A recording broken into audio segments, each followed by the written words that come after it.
Hello friend, मित्रांनो, railway group डीच्या रिझल्टची वाट बघणाऱ्या मुलांसाठी खुशखबरी. रिझल्ट बी लागणार आहे, केसचा पण विषय कट झालेला आहे आणि आता तुम्हाला फक्त काही दिवस वाट बघायची आहे रिझल्टची. बरोबर मित्रांनो, पूर्ण व्हिडिओ बघा, मी सर्व व्यवस्थित सांगेल काय झालं आज नक्की तेलंगणा हायकोर्टामध्ये.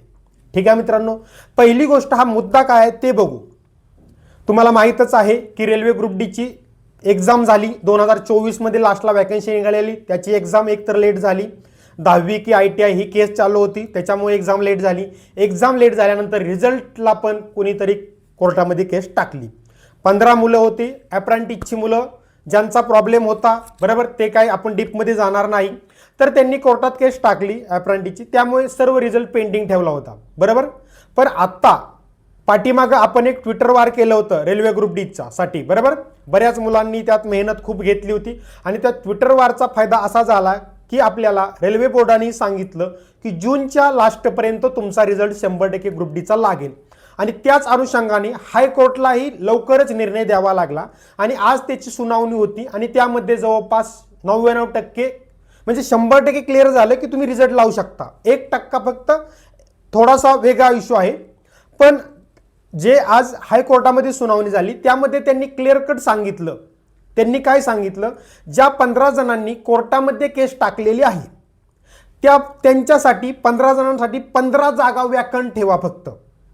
ज्या 32,000 जागा होत्या रेल्वे ग्रुप डीच्या, 32,000 साठी कोटी मुलं वाट बघत होते.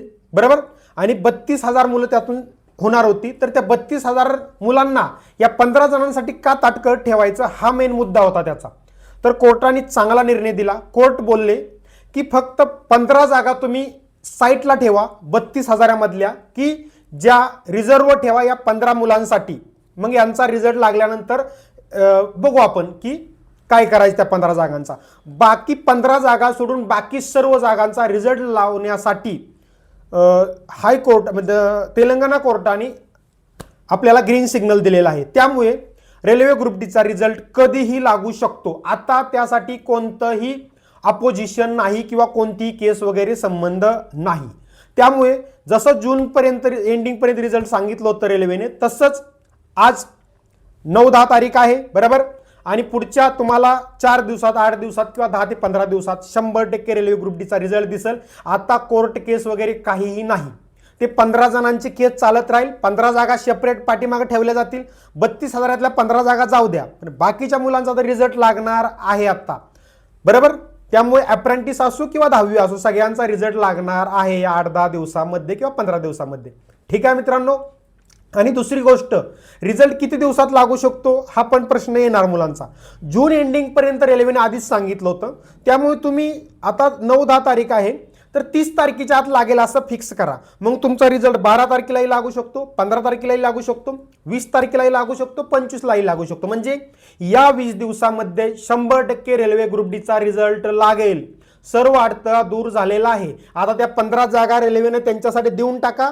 म्हणजे द्या म्हणजे काय, त्यांना द्या असं नाही, पण साईटला ठेवा आणि त्यांची केस काय चालायची चालू द्या. बाकीच्यांचा रिझल्ट देऊन टाका. आता ते बाकी अडथळा दूर झालेला आहे आपला.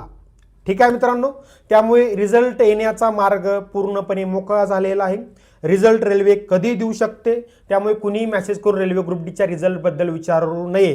30 तारखेपर्यंत नाही लागला तर पुढे विचारा मग, पण आता हे 15-20 दिवस कुणीही मेसेज करू नये रेल्वे ग्रुप डीचा रिझल्ट कधी लागेल म्हणून. ठीक आहे मित्रांनो, थँक्यू फ्रेंड.